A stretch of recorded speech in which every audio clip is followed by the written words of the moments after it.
खालामबाय आलासिखौ तालिया बांद्राय गोजान जाया खाथियावनो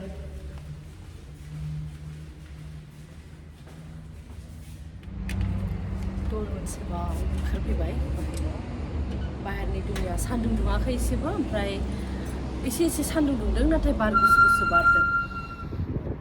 जि मोजां बिबार बारदों आङो नोंथांमोननो सासे स्पेशल मानसिखौहाय देखायहैनो थांगासिनो बे मानसिखौ माने आंनि फलोवार्सफ्रा बयबो जोबोद मोजां मोनो आरो बहुत दिननिफ्राय गोबां मानसिफ्रा बिथांखौ सोंहरगासिनोमोन थ' फाइनालि आं बिखौ लोगो हमनो थांगासिनो ओमफ्राय नोंथांमोननोबो देखायनि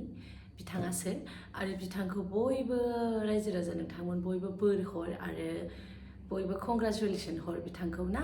थ' होमब्ला आं देखायनो थांसै बिखौ थ' सासे आलासि फैदों आंनि न'आवहाय आलासिखौ स्वागत खालामनोसै स्वागत खालामबाय आलासिखौ तालिया चलो इधर थोड़ जाओ तो खुलुमबाय तो फाइनली सुजायाबो काटार एयारवेजनि एकोमोडेशनाव फैबाय सुजाखौ बरायबाय काटार एयारवेजनि एकोमोडेशनाव मा होनो रियेलिटी लाइफआव बरायबाय सुजाखौ तो सुजाखौ नोंथांमोना बयबो कंग्रेचुलेसन हरदो सुजायाबो काटार एयारवेजनि एकोमोडेशनाव फैबाय सुजायाबो काटार एयारवेजनि एकोमोडेशनाव फैबाय सुजायाबो पार्मानेंट जाबाय बोला तू भी नहीं खुशी ना जब दुखु ससुराल मा खबर लोगोफोर मिस खालामदों थ' नोंथांमोना गोबाव समनिफ्राय सुजाया बहा दं होनना सोंदोंमोन सुजाजों आंजों मास मोनसेनि थाखाय आलादा जादोंमोन दायो सुजायाबो काटार एयारवेजनि एकोमोडेशनाव फैबाय एकदम खाथि ना आं मालाबा नेक्स्ट टाइम देखायगोन सुजानि रुमखौ सुजायाबो खाथियावनो एके एकोमोडेशनावनो नाथाय रुम बेलेग बिल्डिं बेलेग सुजानि बिल्डिं बेलेग आंनि बेलेग 2 3 4 5 6 मोनब्रै बिल्डिं नागारनानै आंनि बिल्डिं सुजानिया 1आव आंनिया 7आव थ' सुजाया आंनि न'आव फैदों क्या खाएंगे सुजा आज नूडल्स देखा नूडल्सल' जायो जेबो जाया सुजा मा जागोन दायो आंनि न'आव फैनानै मा जागोन दुखु जादों मानो दुखु जादों नूडल्स जागोन नूडल्स बानाय थांसै थ' किचनाव अच्छा गेस्ट को बुला के देखो क्या कर रहे बोलती है ठो खुद बना के लाना चाहिए ना नूडल्स लाई जाइन्स किचनाव मर्निं शिफ्ट उसका किचनाव थांसै ओंखाम संनो थाखाय ओंखाम संग्रायाव फैबाय सुजाया दाबो दुखु जादों बोलो सुजा क्यों दुखु जादों क्योंकि रोसिता दुखु जादों ऑमलेट बना ऑमलेट कि बॉयल अंडा बस बॉयल अंडा नहीं खाती मैं तुझे नहीं पता हाँ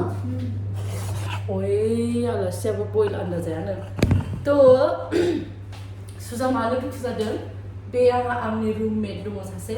बेयो बेलेगाव थांबा सुजाखौ आंनि रुमाव लाबोगोन ओमफ्राय बे सिख्लाया दाबो थाङा बोलो दाबो थाङा बे सिख्लाया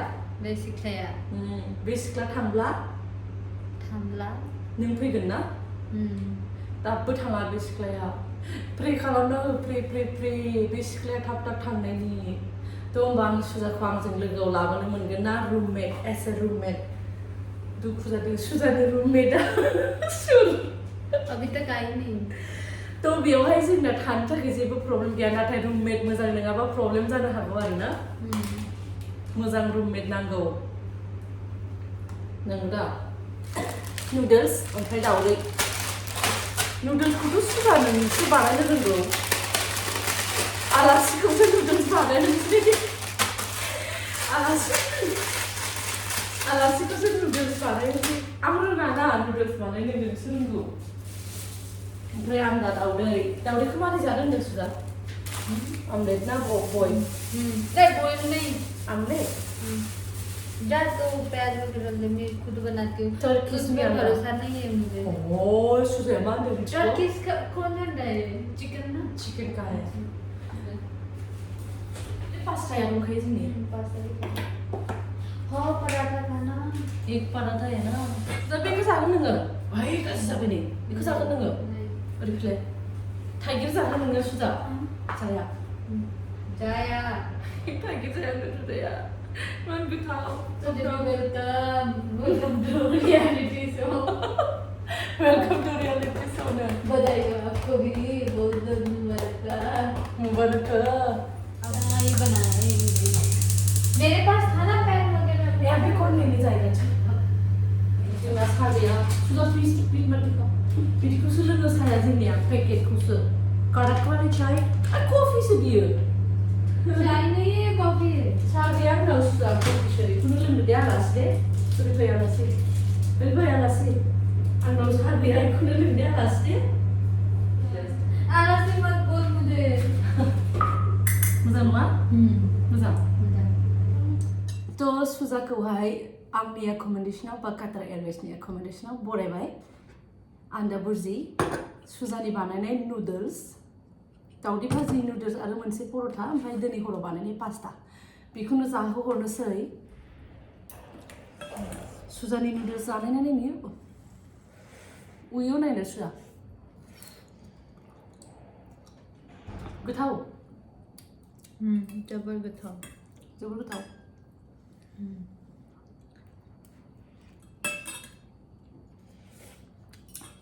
स्पाइसी फानलु गोसा नहीं ये ठीक है ना दावदै बुरजि लेकिन तुझे स्पाइसी लगेगा दावदै ठीक है दावदै गोथाव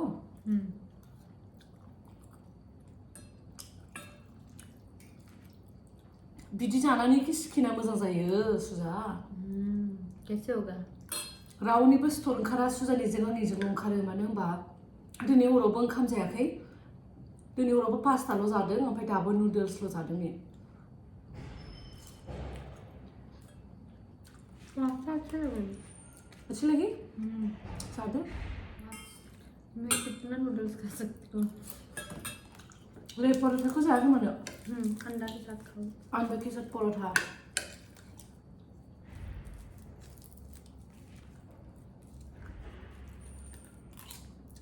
आलासिनो जाहोनि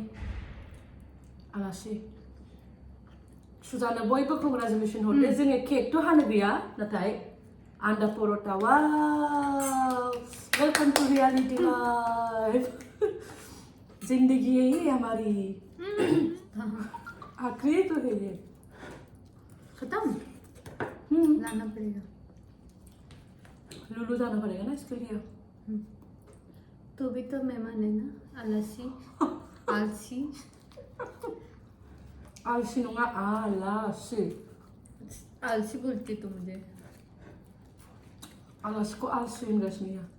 सोरसां नुडल्स जानो नूडल्स जानो मोजां मोनो मोजां मोना नुडल्सआ नोंनि फेभरेट ना नुडल्सखौ सुजा बायदि गोथाव बानायनो रोङा आं ओमफ्राय आं जे आलु भुजि बानायो बेखौ रावबो पारु आरो सुजाबो बानायनो हाया आं जेरै आलु फ्राय खालामो ना बिसोरो बिराद गोथाव मोनो बयनावबो आलदा आलदा टेलेन्ट सुजाया नुडल्सखौ बिराद गोथाव बानायनो हायो पारुआ साहाखौ पारुआ ओरैबायदि गोथाव बानायो ओमफ्राय आं आलु भाजि सिम्पल है मेरा आलू भाजी जी जाइए इसलिए आं आलू भाजी बानायबाथाय मस्त बनाती है तुम्हारी आवाज आयो बर'खौनो एसे बावहांबाय इयो आं गैयिनिफ्रायनो हारसिं थाबायना मास मोनसे फुरा मास मोनसे बारा हारसिं थाबाय इयो ना ओमफ्राय फाइनालि सुजायाबो काटार एयारवेसनि पार्मानेन्ट स्टाफ जाबाय बयबो नोंथांमोना सुजाखौहाय कंग्रेचुलेसन हरदो मा जाखो सुजाखौ कंग्रेचुलेसन हरदो बयबो Rosita simanga channel ni like kalam share kalam subscribe kalam बयबो शेयर खालामनानै होदो भिडिअखौ मोजां मोनोबा थ' सुजायाबो फाइनालि काटार एयारवेसाव फैबाय एन्ड थेंक इउ सो माच एभरिवान दाथ' सुजाखौ लोगो मोनफिनबाय थानोसै जेब्लायबो जों नुडल्सखौ थाब थाब जानानै उन्दुनोसै नाइट डिउटि दङ उन्दुनोसै ना थ' बाय उन्दुनो ओंखारबाय नैयो बाय एभरिवान लाभ इउ चलो बाय बाय लव यू गोदान मोनसे भिडिअ लोगो मोनफिनगोन बाय बाय